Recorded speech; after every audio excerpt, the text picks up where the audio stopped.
Chapter 2. We were brought up together. There was not quite a year difference in our ages. I need not say that we were strangers to any species of disunion or dispute.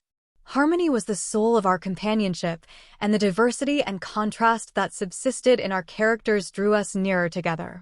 Elizabeth was of a calmer and more concentrated disposition, but with all my ardor, I was capable of a more intense application and was more deeply smitten with the thirst for knowledge. She busied herself with following the aerial creations of the poets, and in the majestic and wondrous scenes which surrounded our Swiss home, the sublime shapes of the mountains, the changes of the seasons, tempest and calm, the silence of winter, and the life and turbulence of our alpine summers, she found ample scope for admiration and delight. While my companion contemplated with a serious and satisfied spirit the magnificent appearances of things, I delighted in investigating their causes. The world was to me a secret which I desired to divine. Curiosity, earnest research to learn the hidden laws of nature, gladness akin to rapture as they were unfolded to me, are among the earliest sensations I can remember. On the birth of a second son, my junior by 7 years, my parents gave up entirely their wandering life and fixed themselves in their native country. We possessed a house in Geneva and a campaign on Bellerive, the eastern shore of the lake, at the distance of rather more than a league from the city. We resided principally in the latter, and the lives of my parents were passed in considerable seclusion. It was my temper to avoid a crowd and to attach myself fervently to a few. I was indifferent, therefore, to my schoolfellows in general, but I united myself in the bonds of the closest friendship to one among them. Henry Clerval was the son of a merchant of Geneva. He was a boy of singular talent and fancy. He loved enterprise, hardship, and even danger for its own sake. He was deeply read in books of chivalry and romance. He composed heroic songs and began to write many a tale of enchantment and knightly adventure. He tried to make U.S. act plays and to enter into masquerades, in which the characters were drawn from the heroes of Roncesvalles, of the Round Table of King Arthur, and the chivalrous train who shed their blood to redeem the Holy Sepulchre from the hands of the infidels. No human being could have passed a happier childhood than myself. My parents were possessed by the very spirit of kindness and indulgence. We felt that they were not the tyrants to rule our lot according to their caprice, but the agents and creators of all the many delights which we enjoyed. When I mingled with other families, I distinctly discerned how peculiarly fortunate my lot was, and gratitude assisted the development of filial love. My temper was sometimes violent, and my passions vehement, but by some law in my temperature they were turned not towards childish pursuits, but to an eager desire to learn, and not to learn all things indiscriminately. I confess that neither the structure of languages, nor the code of governments, nor the politics of various states possessed attractions for me. It was the secrets of heaven and earth that I desired to learn, and whether it was the outward substance of things or the inner spirit of nature and the mysterious soul of man that occupied me, still my inquiries were directed to the metaphysical, or in its highest sense, the physical secrets of the world. Meanwhile, Clerval occupied himself, so to speak, with the moral relations of things. The busy stage of life, the virtues of heroes, and the actions of men were his theme, and his hope and his dream was to become one among those whose names are recorded in story as the gallant and adventurous benefactors of our species. The saintly soul of Elizabeth shone like a shrine-dedicated lamp in our peaceful home. Her sympathy was ours, her smile, her soft voice, the sweet glance of her celestial eyes were ever there to bless and animate us. She was the living spirit of love to soften and attract. I might have become sullen in my study, through the ardor of my nature, but that she was there to subdue me to a semblance of her own gentleness. And Clerval, could aught ill entrench on the noble spirit of Clerval? Yet he might not have been so perfectly humane, so thoughtful in his generosity, so full of kindness and tenderness amidst his passion for adventurous exploit, had she not unfolded to him the real loveliness of beneficence and made the doing good the end and aim of his soaring ambition. I feel exquisite pleasure in dwelling on the recollections of childhood, before misfortune had tainted my mind and changed its bright visions of extensive usefulness into gloomy and narrow reflections upon self. Besides, in drawing the picture of my early days, I also record those events which led, by insensible steps, to my after-tale of misery, for when I would account to myself for the birth of that passion which afterward ruled my destiny, I find it arise, like a mountain river, from ignoble and almost forgotten sources, but, swelling as it proceeded, it became the torrent which, in its course, has swept away all my hopes and joys. Natural philosophy is the genius that has regulated my fate.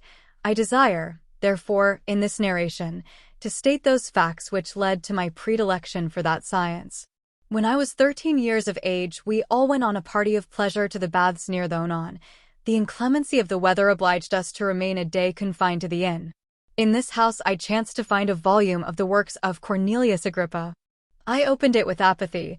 The theory which he attempts to demonstrate and the wonderful facts which he relates soon changed this feeling into enthusiasm. A new light seemed to dawn upon my mind, and bounding with joy, I communicated my discovery to my father. My father looked carelessly at the title page of my book and said, Cornelius Agrippa. My dear Victor, do not waste your time upon this. It is sad trash.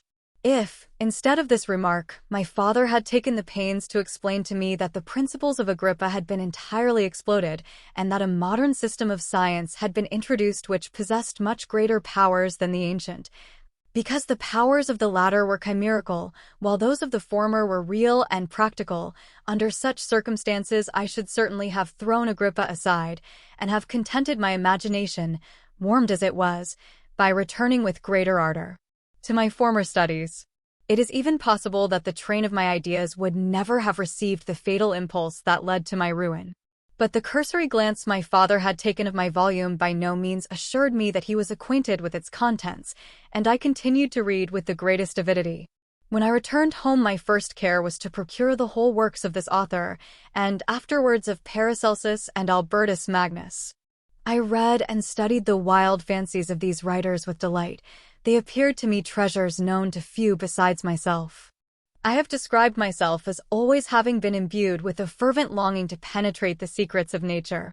In spite of the intense labor and wonderful discoveries of modern philosophers, I always came from my studies discontented and unsatisfied. Sir Isaac Newton is said to have avowed that he felt like a child picking up shells beside the great and unexplored ocean of truth. Those of his successors in each branch of natural philosophy with whom I was acquainted appeared, even to my boy's apprehensions, as tyros engaged in the same pursuit. The untaught peasant beheld the elements around him and was acquainted with their practical uses. The most learned philosopher knew little more. He had partially unveiled the face of nature, but her immortal lineaments were still a wonder and a mystery. He might dissect, anatomize, and give names, but, not to speak of a final cause, causes in their secondary and tertiary grades were utterly unknown to him. I had gazed upon the fortifications and impediments that seemed to keep human beings from entering the citadel of nature, and rashly and ignorantly I had repined. But here were books, and here were men who had penetrated deeper and knew more.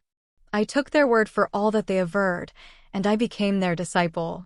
It may appear strange that such should arise in the 18th century, but while I followed the routine of education in the schools of Geneva, I was, to a great degree, self-taught with regard to my favorite studies.